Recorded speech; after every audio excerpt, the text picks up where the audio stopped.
The black car surrounded her before she could scream. Armed men stepped out in perfect formation, guns visible, faces cold. Mildred dropped her shopping bags, heart slamming against her ribs. Then the final door opened, and her husband stepped out, but not the janitor who kissed her forehead every morning. This man was shirtless, covered in tattoos like war paint, moving like he owned every breath in the city. He looked at the armed men and said in a voice she'd never heard before, "Your orders were not to frighten my wife." That's when Mildred realized she'd been sleeping next to a lie. The man she married wasn't a janitor. He was the most feared Korean mafia boss in the city. And someone just exposed him. Welcome back to Ebony and Pearl Stories, where we uncover the truth hidden beneath beautiful lies. Before we dive deeper into Mildred's world, hit that subscribe button and turn on notifications so you never miss a moment of this story. Now, let's begin. It was supposed to be a normal Saturday. October sun warming her shoulders, a light breeze carrying the scent of roasted chestnuts from the corner vendor. Mildred had just left the boutique on 5th Street, cream-colored shopping bags dangling from her fingers. She'd bought a cashmere sweater she couldn't really afford, but Suk Jean had said the color would look beautiful on her, and she wanted to surprise him. She was smiling, thinking about dinner when the first black car appeared. Then the second, then 5 more, sleek, silent, expensive, forming a perfect wall around her on the sidewalk. Mildred froze. The bag slipped from her hands.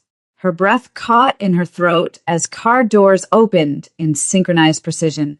Men stepped out, identical in their black suits, cold eyes hidden behind dark sunglasses, earpieces glinting in the afternoon light.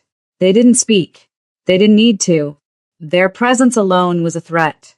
What? Mildred's voice cracked. What's happening? No one answered. The men simply stood there, creating a human barrier between her and the rest of the world.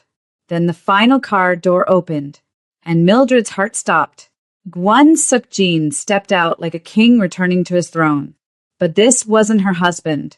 This wasn't the man who made dad jokes over breakfast or fell asleep watching cooking shows on their worn-out couch. This man was shirtless, his suit jacket slung carelessly over one shoulder. His dark hair was slicked back with precision, and his body, his entire torso, arms, shoulders, was covered in tattoos. Elaborate dragons coiled around his ribs. Geometric patterns wrapped his biceps like ancient armor.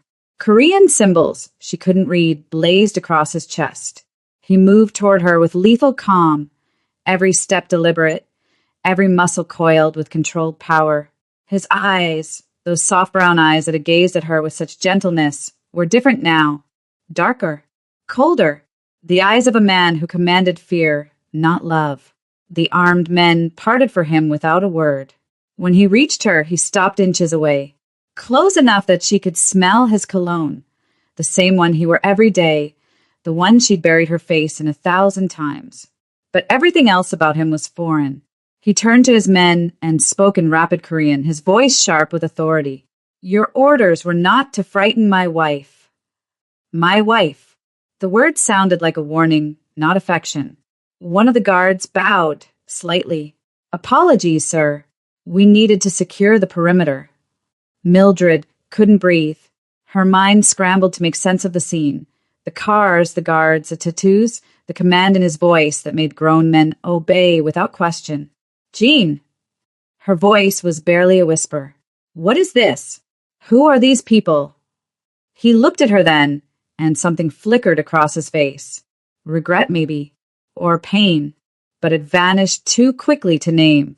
"Mildred." "No." She stepped back, her legs trembling. "Don't Mildred me. Tell me what's happening. Right now." For 2 years, she'd known him as the gentlest man alive. The janitor who swept floors at the community college and came home smelling like industrial cleaner. The husband who fixed their sink when it leaked, who made her ginger tea when she had a cold, who kissed her forehead every single morning before leaving for his night shift. She remembered the way he'd proposed, nervous, fumbling with a ring, his hand shaking as he knelt in their tiny apartment kitchen. She remembered their wedding, small, simple, Just the two of them and a courthouse official. She remembered the way he held her on their wedding night, like she was something precious, something he'd been searching for his entire life. That man was gentle, safe, hers. This man standing before her, half naked and tattooed and surrounded by armed guards, was a stranger.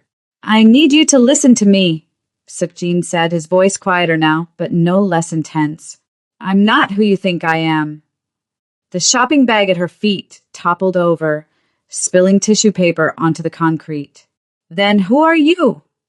The question came out broken. He exhaled slowly, his jaw tightening. When he spoke, the words destroyed her. I'm the head of the Guan Syndicate. Silence. The world seemed to stop spinning. The Korean Mafia? Mildred's voice rose, disbelief and terror mixing into something unrecognizable. You're telling me you're a criminal? I'm telling you I've lied to you since the day we met. His honesty was brutal. The janitor job, the night shifts, all of it was cover. I took that job to hide after someone tried to assassinate me.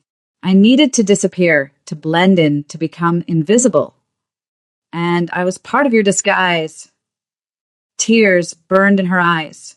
No. He stepped closer and she flinched. The hurt in his eyes was unmistakable. You were never part of the plan, Mildred.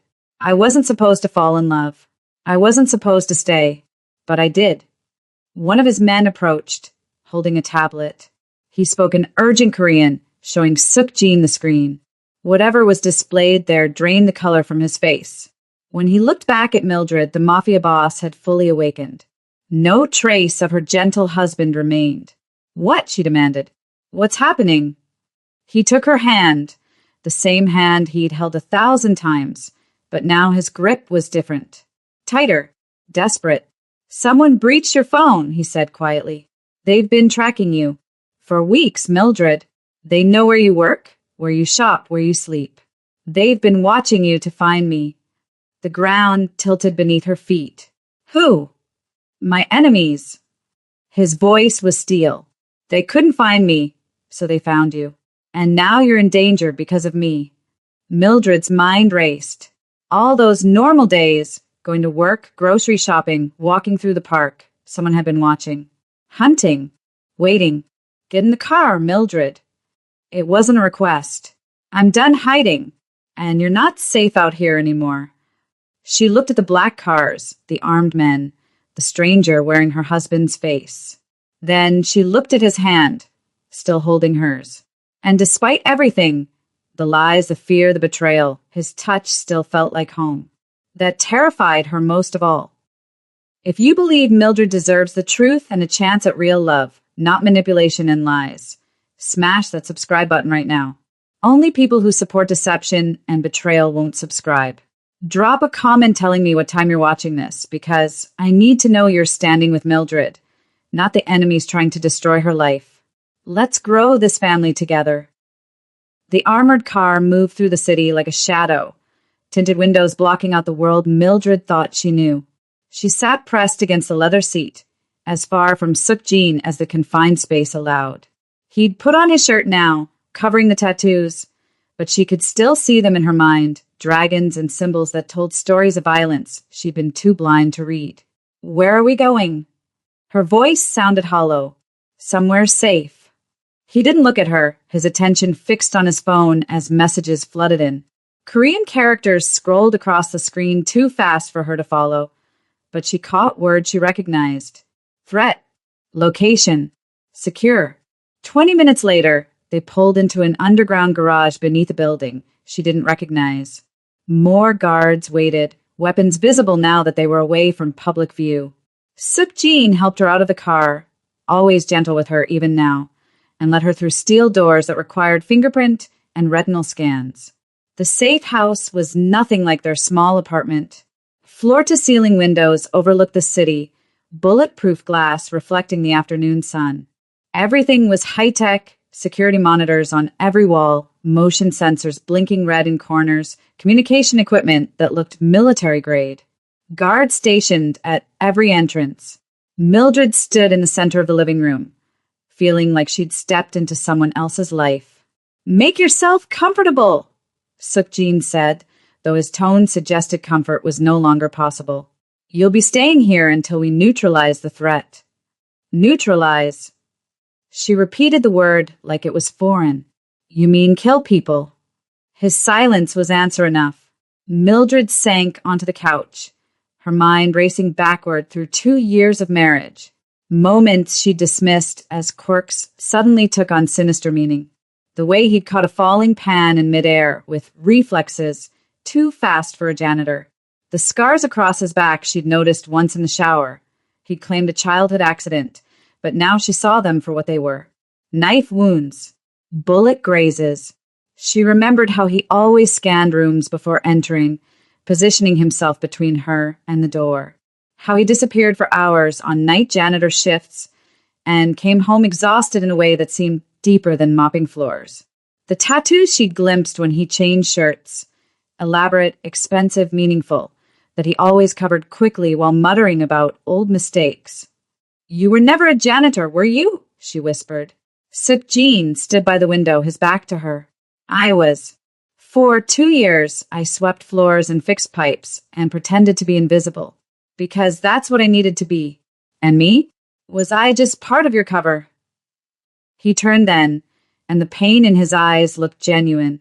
No. God, no, Mildred. You were the one thing I never planned for. Then explain. Her voice cracked. Make me understand how you could marry me, sleep beside me every night, and lie about everything. He crossed the room and sat across from her, maintaining distance like he knew she needed space. I met you 3 months after someone tried to kill me, he began. I was recovering, hiding, trying to figure out who betrayed me. The janitor job was temporary, a way to disappear while my enemies thought I was dead. I wasn't supposed to talk to anyone, wasn't supposed to stay. But you did. Because of you. His voice dropped. You smiled at me in the college hallway when I was mopping floors. Actually smiled, like I was a person worth seeing. Do you know how rare that is in my world? People either fear me or want something from me. But you just saw me. Tears burned in Mildred's eyes. So you married me? Built a whole life on lies? I married you because I fell in love. The raw honesty in his voice made her chest ache. I married you because you grounded me when my world was chaos. Because you made me remember what it felt like to be human. Before she could respond, one of his men burst into the room, holding a tablet. He spoke rapidly in Korean, and Sukjin's expression turned to stone. Show her, he ordered. The guard handed Mildred the tablet. Her hands shook as she scrolled through the images. Photos of her leaving the cafe where she worked, walking through the grocery store, unlocking her apartment door, time stamps from the past 3 weeks. Then came the recordings, her voice on phone calls, conversations with coworkers, even audio from inside their bedroom. They've been watching you for almost a month, Sukjin said quietly, tracking your movements, accessing your accounts. They sent me a message 2 days ago.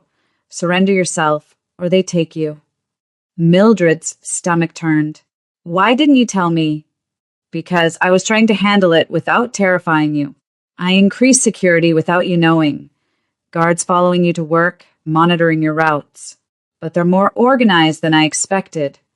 She looked up at him, this stranger wearing her husband's face. What do they want? Me. Dead or compliant. You're just leverage. A new message appeared on the tablet, a threat so explicit it made Mildred's hands shake. They would take her, hurt her, use her to destroy him. Through the doorway, she saw more guards arriving. Then she saw him, the real him, in action. Sukjin moved to a training area she hadn't noticed, stripping off his shirt again. He picked up weapons with practiced ease, moving through combat sequences that were deadly precise. No hesitation, no mercy in his movements. He barked orders in Korean, and men twice his size obeyed instantly. This was Boss Sukjin, the Mafia leader who commanded armies and inspired fear. Not the gentle janitor who made her ginger tea. Why didn't you trust me? The question burst out of her. Why didn't you tell me the truth? He stopped mid-movement, chest heaving, and looked at her with eyes that held centuries of pain. Because loving me marks you for death, Mildred. I wanted to give you 2 years of peace before you learned that truth. Before she could respond, every screen in the room flashed red. Silent alarm. Sukjean's head snapped up. Perimeter breach. Mildred's blood turned to ice as armed men surrounded her, weapons drawn, and her husband transformed into someone she no longer recognized. The war for her life had begun. The alarm shrieked through the safe house like a death sentence. Red lights flashed across every surface as guards rushed into formation, weapons cocked and ready. Mildred's heart slammed against her ribs as Sukjean moved with terrifying precision, barking orders in rapid Korean. "Get her to the panic room," he commanded. But before anyone could reach Mildred, gunfire shattered the bulletproof windows. Glass exploded inward. Armed men in black tactical gear rappelled through the openings, moving with military coordination. Sukjean didn't hesitate. He grabbed a gun from the nearest guard and fired 3 shots. 3 bodies dropped before Mildred could scream. She'd never seen violence like this. Not in movies, not in nightmares. This was real. Blood splattered across marble floors. Men fought with brutal efficiency. And her husband, her gentle, soft-spoken husband, moved through the chaos like a demon unleashed. He didn't just fight. He destroyed. A man came at him with a knife. Sukjean disarmed him in 2 moves, snapped his wrist, and drove the blade into his shoulder without blinking. Another rushed from behind. Sukjean spun, fired, moved forward. No hesitation. No mercy. Mildred pressed herself against the wall, trembling, watching the man she married become someone unrecognizable. Except she was recognizing him. The reflexes she'd seen catch falling objects. The way he'd always positioned himself between her and danger. The controlled strength in every movement. He'd never been pretending to be gentle. He'd been suppressing a monster to protect her. "Clear!" one of the guards shouted in English. Sukjean turned to Mildred, chest heaving, gun still in hand, eyes wild. "Are you hurt?" She couldn't speak, could only shake her head. He crossed to her in 3 strides, cupping her face with bloodied hands. "Mildred, look at me. Are you hurt?" "No," she whispered. "But you." "I'm fine." He released her, already moving. "Get her secured. Now." The attack lasted 9 minutes. 6 enemies dead, 2 captured. Sukjean interrogated them in the basement. Mildred heard screaming through the walls but couldn't bring herself to care. She was numb. When he emerged an hour later, cleaned up but still wearing violence like cologne, his expression was grim. "The Black Phoenix Syndicate," he said, pouring himself whiskey with steady hands. "Led by a man named Kong Minjun. He was my father's closest ally once. My brother, practically." Mildred sat on the couch, wrapped in a blanket despite the room's warmth. "What happened?" "He betrayed us." Sukjean's voice was flat, emotionless. 10 years ago, my father led the Guan Syndicate. We controlled trade routes, protected our people, maintained order. Minjun wanted more power, more territory, more blood. When my father refused, Minjun orchestrated a massacre. He paused, staring into his glass. I was 19, came home from university to find my parents, my 2 younger sisters, and 12 of our people dead, slaughtered in our own home. Mildred's breath caught. "Jean, I survived because I was late. Came home to corpses and found Minjun still there, waiting to finish me." His jaw tightened. "I killed him first, or thought I did. Turns out he survived, rebuilt in the shadows, and now he wants to finish what he started. And I'm his weapon against you." "Yes." The single word carried the weight of his guilt. The next 72 hours were a nightmare Mildred couldn't wake from. Guards escorted her everywhere, bathroom trips, meals, even sleep. Her phone had been destroyed, her laptop confiscated, her bank accounts frozen for security. She couldn't contact her friends, her coworkers, anyone from her old life. Normal was gone. replaced by surveillance cameras, armed men, and the constant awareness that people wanted her dead just to hurt the man she'd married. On the third night, Suk-jin found her crying in the bedroom. "I want my life back," she whispered.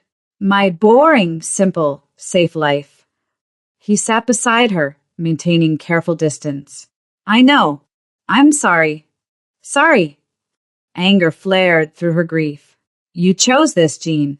You chose violence over honesty. You could have told me the truth, given me a choice.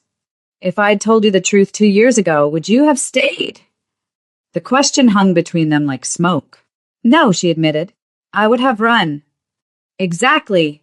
His voice was quiet, devastated. "And I was selfish. I wanted you too much to let you go.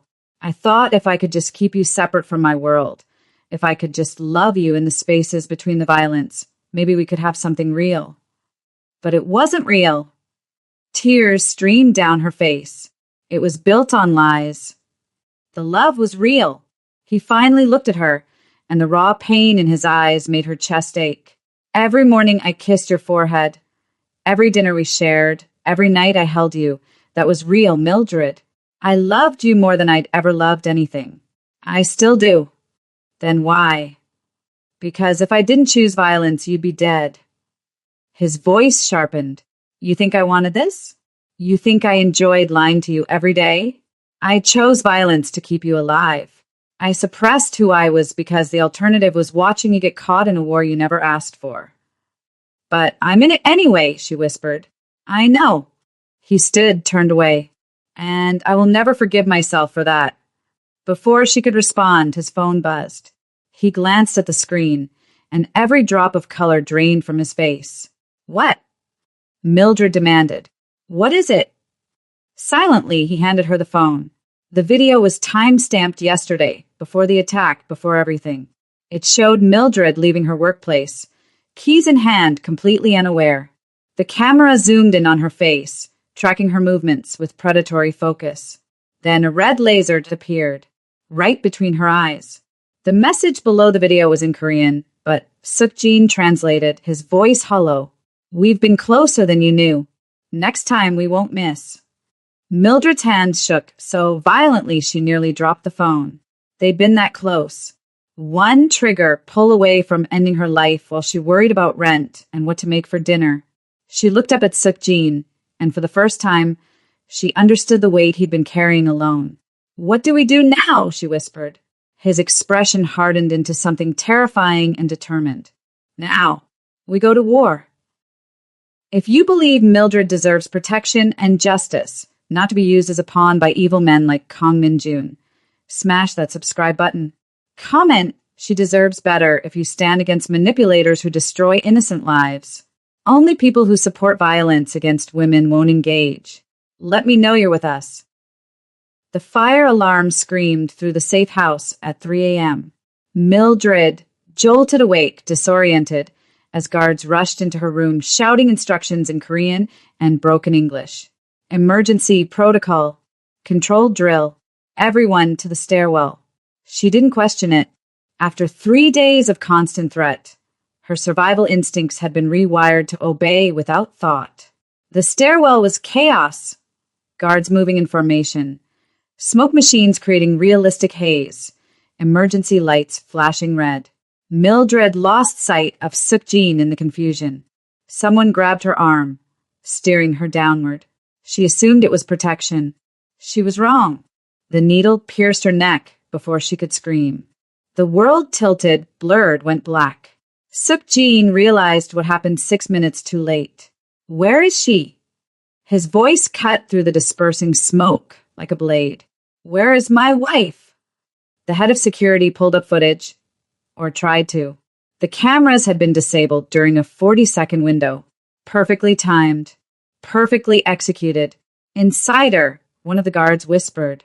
"Someone on our team." Suk-jin's fist connected with the wall, shattering drywall. He roared something in Korean that made grown men flinch, then overturned a steel table with his bare hands. Furniture exploded. Glass shattered. Violence erupted from him like a dam breaking. Then, suddenly, he went still. Deadly calm. He ripped off his shirt. exposing the tattoos that marked him as what he truly was, a king of violence, a leader of wolves. War mode activated. Find the traitor, he said quietly, his voice more terrifying than his rage. Bring him to me alive. I want to know everything before I kill him. His second-in-command stepped forward. Sir, they'll contact us with demands. I don't care about their demands. Sukjin's eyes were black ice. I'll burn this entire city before they lay another finger on her. Do you understand me? Yes, sir. Then move. Mildred woke with her head pounding and her wrists bound to a metal chair. The room was concrete, a warehouse, maybe abandoned and cold. Blood crusted her lip where she'd been hit. Her shoulders screamed from the position her arms had been wrenched into. Footsteps echoed across the floor. A man emerged from the shadows, mid-40s, expensive suit, cruel smile. He crouched in front of her, tilting her chin up with false gentleness. Mildred Clark, he said in accented English. The woman who tamed Gwan Sukjin. I've been very curious about you. Who are you? Her voice came out hoarse. Kong Min-jun, your husband's oldest enemy. His smile widened. Though husband might be generous. Did he tell you he abandoned you? That he chose his empire over your safety? You're lying. Am I? He pulled out a tablet, showing her photos. Sukjin with a beautiful Korean woman, laughing, touching her arm, looking intimate. Taken 2 days ago. While you were locked away, he was entertaining. Old habits. Mildred's heart clenched, but her mind stayed clear. The photos looked real but felt wrong. The lighting was off. Sukjin's body language was stiff. Photoshopped, she said flatly. You'll have to try harder. Min-jun's smile faltered. You're naive. He's a criminal, Mildred. A killer. You think love matters to men like us. I think it matters to him. She met his eyes without flinching.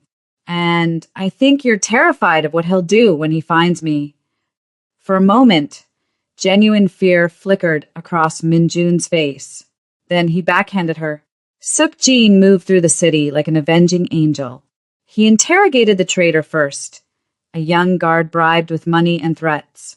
The man broke in minutes, giving up locations, contacts, communication channels. Sukjin made his death quick. He didn't have time for vengeance. He called contacts in Seoul, Tokyo, Los Angeles. Allies who owed him favors, enemies who feared him more than they hated him. He tracked encrypted messages through dark web channels, traced phone signals, followed money transfers. Every lead brought him closer. He broke bones, shattered alliances, burned bridges he'd spent years building. None of it mattered. Only Mildred mattered. 12 hours after her abduction, he found the warehouse. Min-jun's message had been clear. Come alone or she dies. Sukjin obeyed.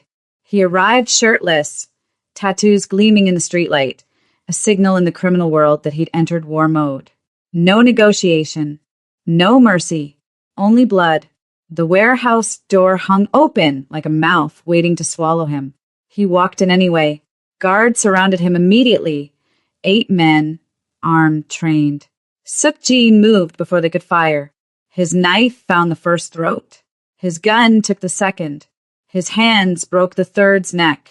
He fought like a demon, precise and brutal, until bodies littered the concrete and blood painted the walls. Then he saw her, Mildred, tied to a chair, bruised and bleeding but alive. Her eyes found his across the carnage, and something broke in his chest. Jean, she whispered. He crossed to her in seconds, cutting through the ropes with trembling hands. The moment she was free, she collapsed into him, and he caught her like she was the only thing tethering him to humanity. You came, she breathed against his chest. Always. His voice cracked. Always, Mildred. I will always come for you. She pulled back just enough to cup his blood-splattered face. I knew you would. Behind them, slow applause echoed through the warehouse.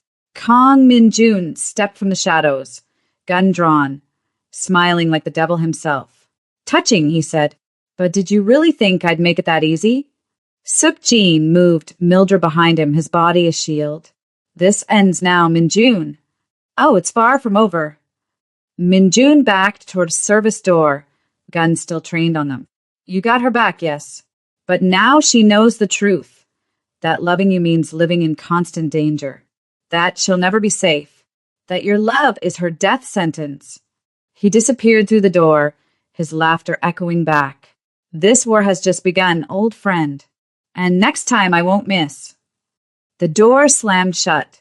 Suk-jin pulled Mildred closer, his heart racing with rage and relief, knowing Min-jun was right about one terrible thing. As long as Suk-jin lived, Mildred would never truly be safe. The private doctor finished bandaging Mildred's wrists in silence. Minor injuries, he'd said. Bruises would fade in a week. The split lip would heal. Her body would recover. Her life, however, would never be the same. Suk-jin sat outside her door like a guard dog, refusing to leave even when his men insisted he needed rest. Through the crack in the doorway, Mildred watched him. Head in his hands, shoulders rigid with tension, tattoos visible where his torn shirt hung open. He looked like a man preparing for loss. She knew what he was thinking. That she'd leave now. That she'd finally seen too much, understood too deeply, and would choose safety over love. Part of her wanted to. The smart part. The part that had survived chaos her whole life by knowing when to run. But a larger part, the part that remembered gentle kisses and ginger tea and a man who'd loved her so completely he'd tried to hide a war to protect her. That part couldn't let go. 3 hours later, after the doctor left and the guards changed shifts, Suk-jin finally entered her room. He'd cleaned up, changed clothes, covered the tattoos, trying to look like the janitor again. But Mildred saw through it now. How are you feeling? His voice was careful, distant, like I was kidnapped by a psychopath and rescued by my Mafia boss husband. She said it flatly, without humor. He flinched. Mildred! Don't! She held up a hand. Don't apologize again. Don't tell me you're sorry. Just tell me the truth. All of it. No more hiding. So he did. He told her about falling in love with her in the college hallway, how her smile had cracked something open in his chest he thought had died with his family. He told her about the war he was hiding from, the decision to stay when he should have run, the agony of lying to her every single day while loving her more than his own life. I tried to keep you separate, he said, his voice breaking. I thought if I could just love you in the quiet moments, if I could give you 2 years of peace before reality destroyed us, maybe it would be enough. Maybe you'd have enough good memories to forgive me when the truth came out. And now? Mildred asked quietly, now you deserve better. He stood, turning away. You deserve a quiet life with a good man. Someone who doesn't bring violence and death to your doorstep. Someone who won't get you killed just by loving you. So you're giving up on us? I'm setting you free. His hands clenched into fists. I'll arrange protection, a new identity if you want, money to start over anywhere in the world. You can have the life you should have had before I ruined it. Silence filled the room like smoke. Then Mildred stood, crossed to him, and placed her hand flat against his chest, right over the dragon tattoo. She could feel through his shirt. You lied, she said softly. You deceived me. You pulled me into a war I never asked for. I know, but you also loved me. Her voice strengthened. You protected me. You fought for me. You walked into certain death to save me. And I'm not leaving. Suk-jin's breath caught. You don't know what you're saying. I know exactly what I'm saying. She looked up at him, eyes fierce. I'm choosing you, Jean. All of you. The gentle man who makes me tea, and the dangerous one who kills to protect me. I'm choosing this life, this chaos, this love, because it's real. Maybe it's the first real thing I've ever had. Mildred, if you stay, you'll never be safe. I was never safe. The words burst out of her. I grew up with an addict father and a mother who worked herself to death. I've been surviving my whole life. At least with you, I'm surviving for something that matters. His eyes searched hers, desperate and hopeful. Are you sure? I'm sure. She pressed closer. But I have conditions. No more lies. Ever. No more double life. If I'm in this, I'm in this. Full partnership. Full truth. For the first time in days, Sukjin smiled, real and devastated and full of love. Full truth, he agreed. I promise. Then he kissed her like she was oxygen, and he'd been drowning. The next 2 weeks transformed everything. Sukjin restructured the entire organization. He eliminated corrupt guards, strengthened alliances, and brought Mildred into strategy meetings where men twice her age learned to respect her insights. She had a mind for patterns, for reading people, for seeing angles they'd missed. She also started training self-defense, weapons handling, tactical awareness. If she was going to survive in this world, she'd do it on her own terms. Again, her trainer barked as she executed a disarming technique. Mildred moved faster this time, more confident. Sukjin watched from the corner, pride evident in his expression. She was becoming something new. Not a victim, not a pawn, a partner, an equal. 1 month after her kidnapping, they stood together on the penthouse rooftop overlooking the city. Sukjin had stripped down to just pants, his tattoos gleaming in the lights of the skyline. Mildred wore simple jeans and his shirt, feeling more at home than she ever had in their old apartment. Kang Minjun is still out there, Sukjin said quietly. This isn't over. I know. Mildred leaned into him as his arm wrapped around her waist. But we'll face him together. Together, he echoed, the words sounding like a prayer. She looked up at the man she'd married, dangerous and devoted, violent and gentle, hers in ways she was still discovering. I didn't marry a janitor, she whispered. Sukjin pulled her closer, pressing a kiss to her temple. No, you married me. The city sprawled beneath them, full of threats and possibilities. Somewhere out there, enemies plotted. Alliances shifted. Wars waited to be fought.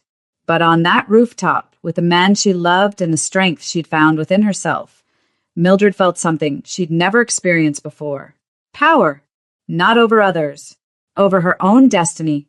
The janitor's wife was gone. In her place stood a woman who'd walked through fire and chosen to stay burning. And God help anyone who tried to break her again. If you believe love is worth fighting for, even when it's messy, dangerous, and imperfect, hit that subscribe button and join the Ebony and Pearl Stories family. Comment, I choose love over fear, if you stand with Mildred's courage. Share this story with someone who needs to hear that sometimes the most dangerous choice is also the most powerful one. Thank you for being here, beautiful souls. Until the next story, remember, you are stronger than you know.